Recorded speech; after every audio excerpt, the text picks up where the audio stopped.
Greetings 12th class political science students. Welcome back to our channel. Till now we have completed 4 part of the chapter and it is going to be 5th part of the chapter, that is India's external relation. We are able to understand the background of the chapter and we have understood that core concept of India's foreign policy. How did we try to make relationship with other countries? Why did we try to make our distance between two military camps? We have also understood what was the position of our country. We have also understood that India was representing itself in that, and you can say in that line where it was representing all those countries who were trying to make itself free from any kind of foreign control. All these things we have studied. And in last class we have discussed Indo-China relationship, right? And in initial phase of the freedom, we have understood that there were very sweet relationship between India and China. There was a very popular quotation, Hindu Chini bhai bhai. Hindi Chini मतलब हिंदी मतलब for Hindustan, India. तो मतलब we all are brothers. ऐसी position थी.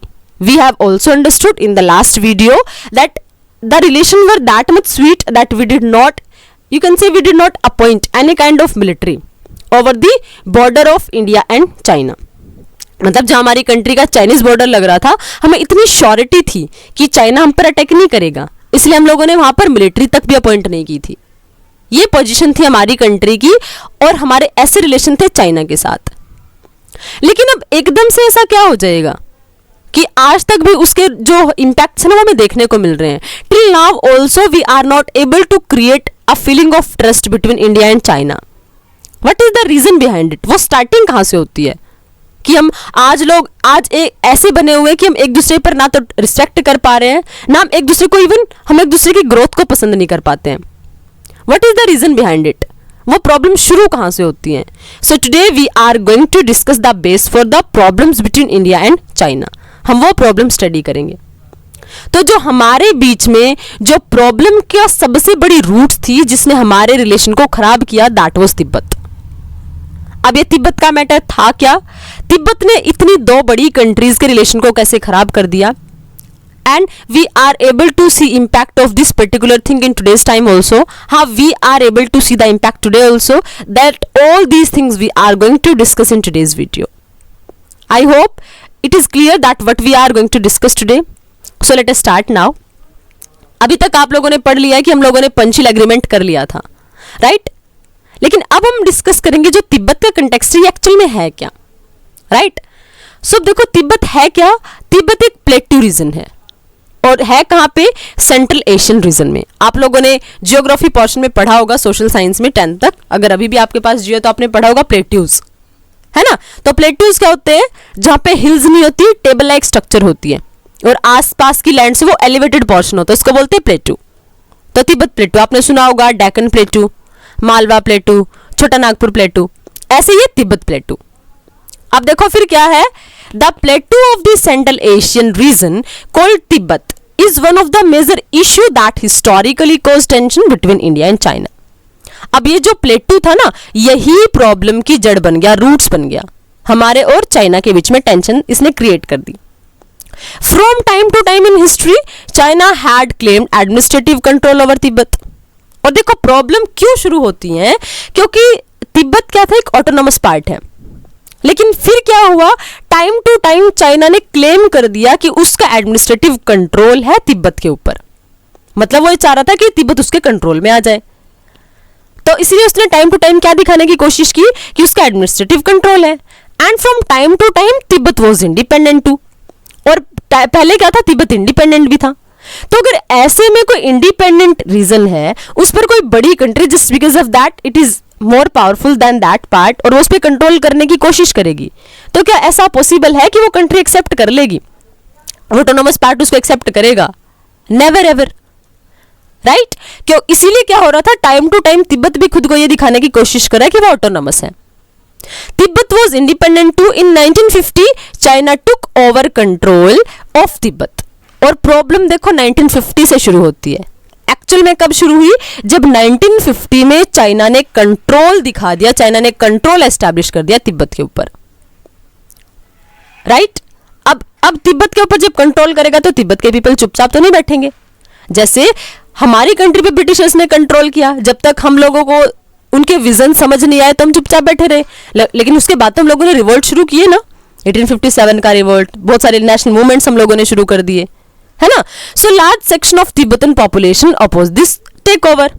जब China ने control दिखाने की कोशिश की, चाइना ने दिखाया कि उसके ऊपर ना कंट्रोल कर लिया तिब्बत के ऊपर, तो अब तिब्बत क्या करेगा, तिब्बतन पॉपुलेशन क्या करेगा, इसको अपोज करेंगे, right. India tried to persuade China to recognise Tibet claims for independence. और बिकॉज इंडिया क्या है, इंडिया एक ऐसा पार्ट है जो ऑटोनोमस को एक्सेप्ट करता है कि भाई ना ऑटोनॉमी होनी चाहिए, मतलब कंट्रोल होना चाहिए किसका, अपनी कंट्री पे खुद का कंट्रोल होना चाहिए, दूसरी कंट्री पे उसका कोई इंपैक्ट नहीं होना चाहिए। मतलब जैसे हम लोगों की इंडिया है तो हम लोगों ने ब्रिटिशर्स के कंट्रोल को एक्सेप्ट नहीं किया। हमें पता है कि what are the problems of a colony for being a colony. इसलिए जब भी हमने इंटरनेशनल लेवल पे क्या शो किया, और इंडिया की आज तक भी इमेज है कि अगर कोई कंट्री खुद को रिप्रेजेंट करेगी, अगर कोई कंट्री खुद को इंडिपेंडेंट कराने की कोशिश करती है फ्रॉम कॉलोनियल एस्पेक्ट, तो इंडिया उसकी हेल्प करता है। इंडिया एक ऐसे लीडर की तरह वर्क करता है ना।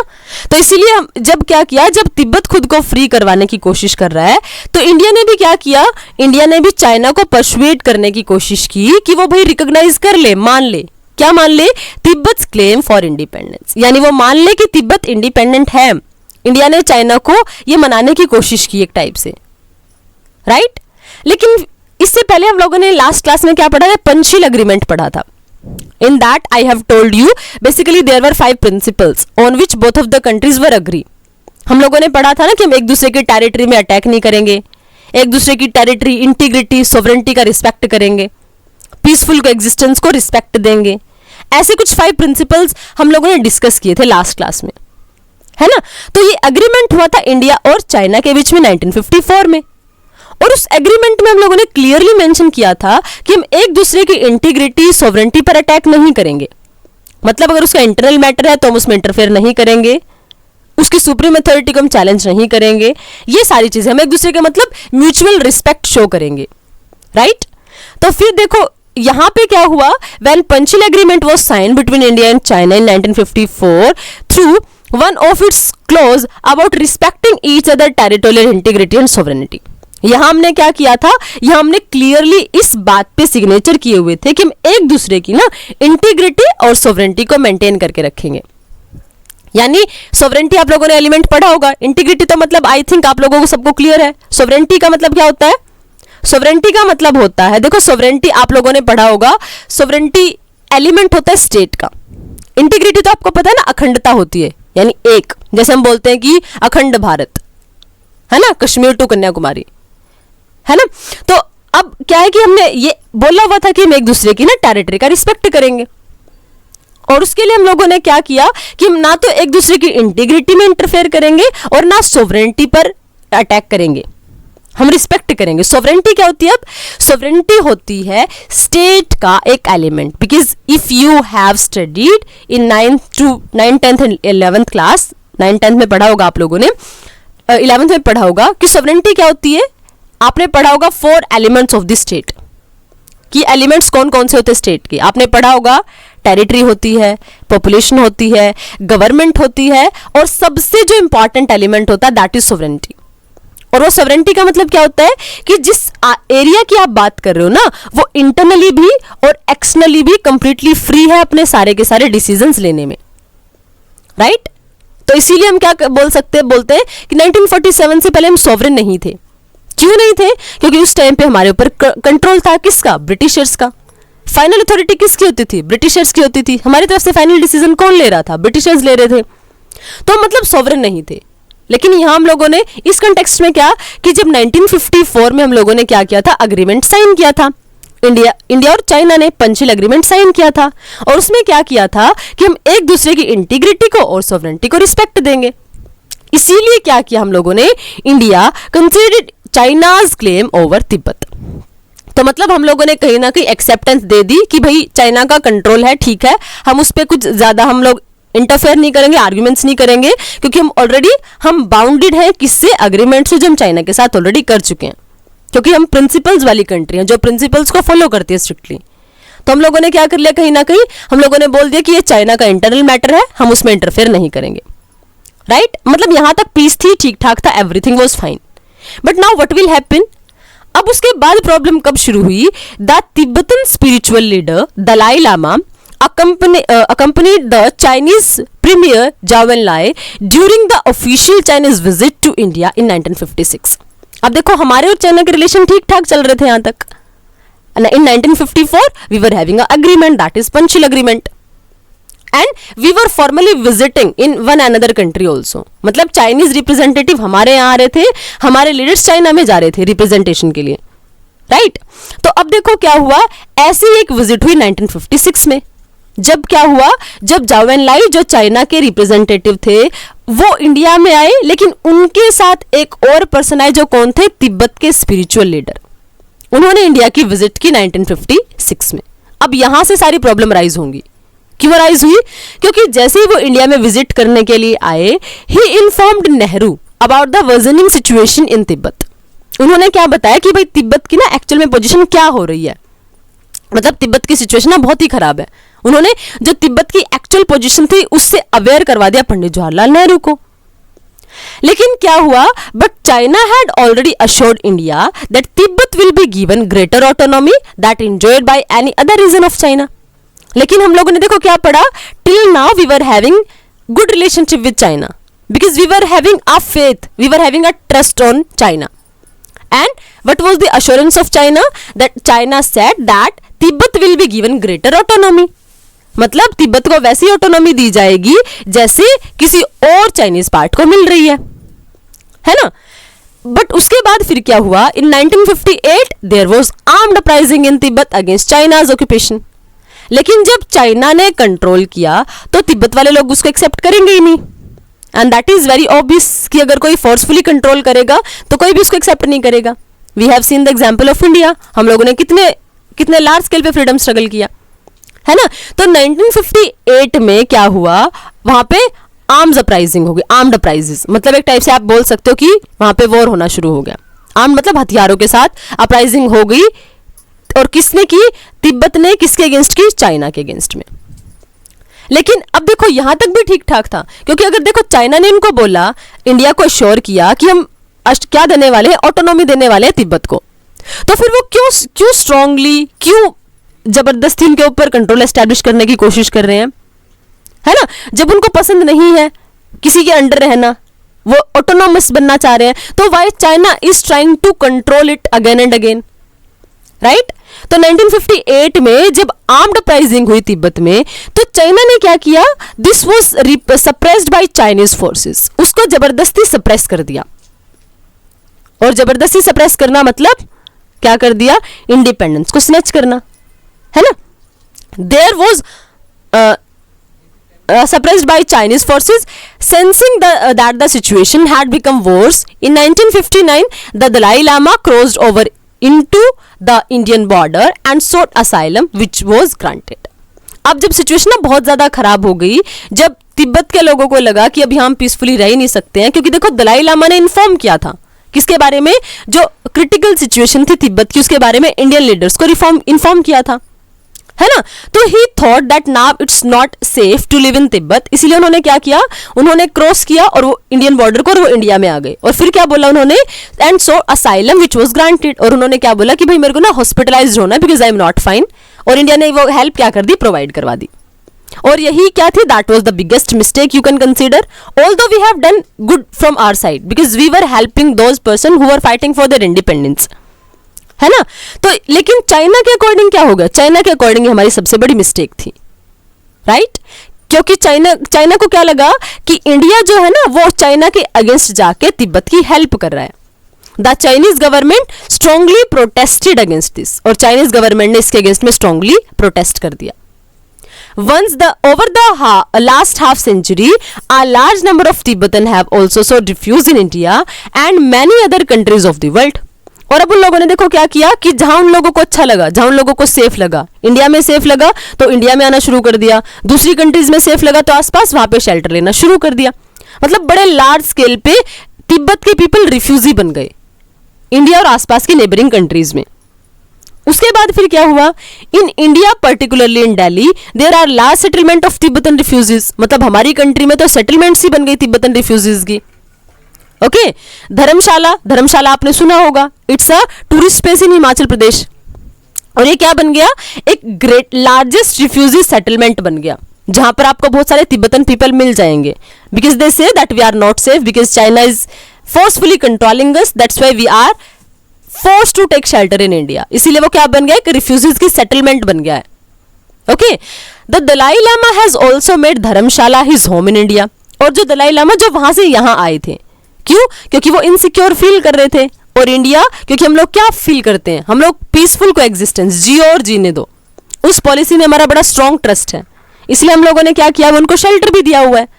उसके वो क्या हुआ कि वो क्या कर रहे हैं, वो धर्मशाला में उन्होंने अपना घर भी बनाया हुआ है, एक टाइप से शेल्टर बनाया हुआ है।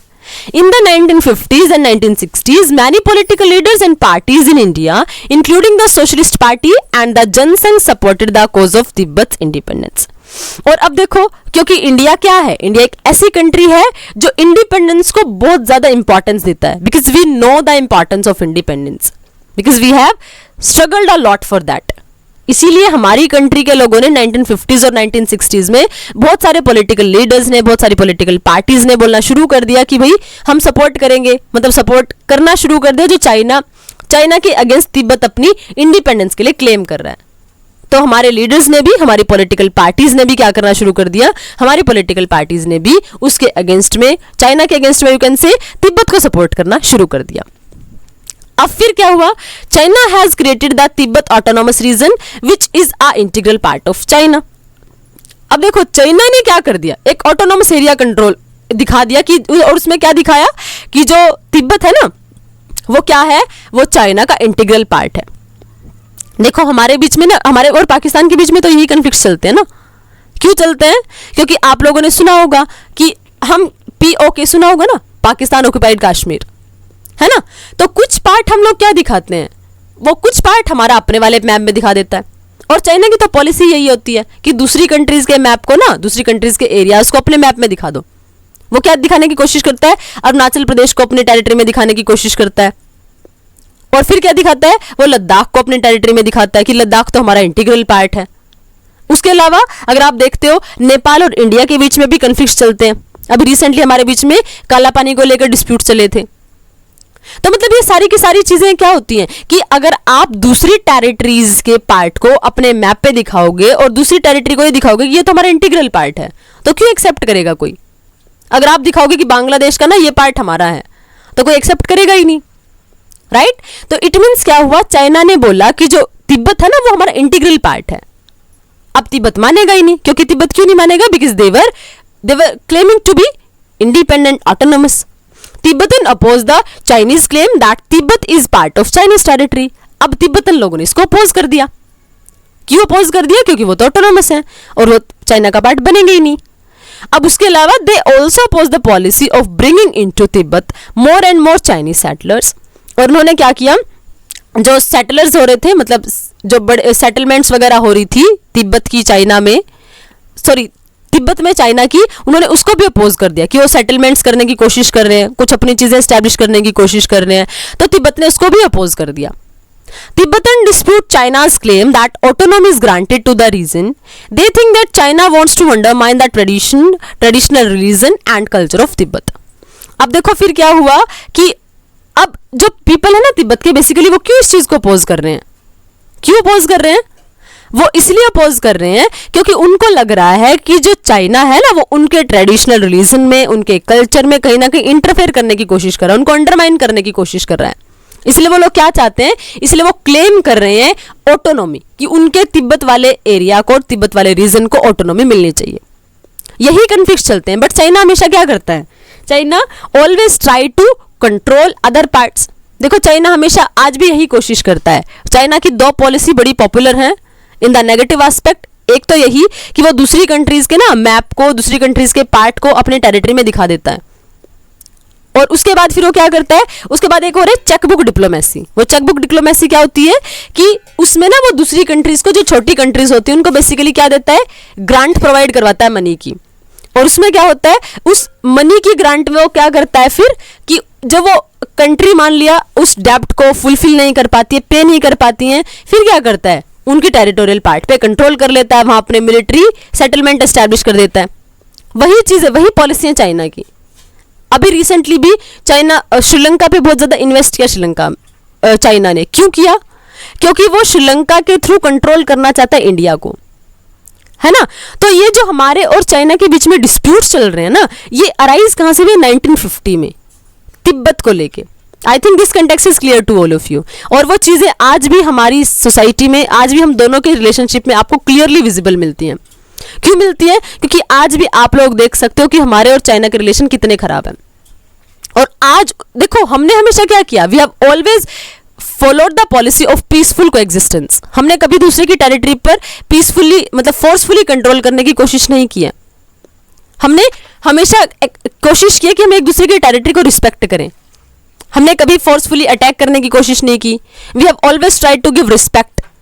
बट फिर क्या हुआ है कि चाइना ने हमेशा क्या किया है, चाइना हमेशा कोशिश करता है कि एशिया में ना सबसे बड़ी पावर कौन होना चाहिए, सिर्फ चाइना होना चाहिए। Because as you are able to see, there are two big power in Asia continent, है ना। एशिया में दो बड़ी पावर्स हैं, इंडिया और चाइना। इसीलिए चाइना हमेशा क्या कोशिश करता है, इंडिया को साइड करके कंट्रोल एस्टैब्लिश करने की कोशिश करता है।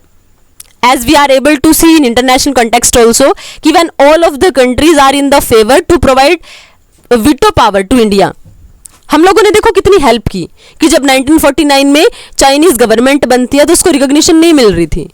बट हम लोग क्या थे, हम लोग उन फर्स्ट कंट्रीज में थे जिन्होंने चाइनीज की न्यू गवर्नमेंट को एक्सेप्टेंस दी थी, राइट। बट चाइना क्या करता है, चाइना हमेशा प्रॉब्लम क्रिएट करता है। आज जब इंडियन कंटेक्स्ट की बारी आती है कि हमें परमानेंट मेंबरशिप चाहिए यूएन की, तो वो क्या कर देता है, सबसे पहले वीटो पावर चाइना ही कर देता है। तो वो जो हमारे आज के जो रिलेशनशिप है इंडिया और चाइना के, जो इतने ज्यादा अपोज हो गए एक दूसरे के, उसके रूट्स कहां से मिल रहे हैं? उसके रूट्स आपको मिल रहे हैं 1950 से। क्यों मिल रहे हैं? क्योंकि चाइना की क्या कंसिडरेशन थी कि उसका कंट्रोल हो गया होता तिब्बत पे अगर इंडिया ने तिब्बत के शेल्टर, जो रिफ्यूजीज थे उनको अपनी कंट्री में शेल्टर ना दिया होता। दलाई लामा, क्योंकि उनके अकॉर्डिंग दलाई लामा क्या है, दलाई लामा एक ऐसा पर्सन है जिसने क्या किया, तिब्बत से भाग के इंडिया में शेल्टर ले लिया। तो उनके अकॉर्डिंग क्या है कि इंडिया ने उनके एनिमी को शेल्टर दिया है, that's why they are opposing these things. और उनके अकॉर्डिंग इंडिया उनका एनिमी बनता जा रहा है। That is the reason behind the better relationship between India and China. I hope this context is completely clear to all of you. अब next video में जो हम डिस्कस करने वाले हैं वो हम डिस्कस करेंगे कि क्या पोजीशन थी हमारी चाइना ने देखो रिलेशनशिप खराब हो चुके हैं because of the context of Tibet. अब रीड करेंगे कि पोजीशन, अब कैसे पोजीशन आ गई कि इंडिया के ऊपर चाइना ने अटैक ही कर दिया।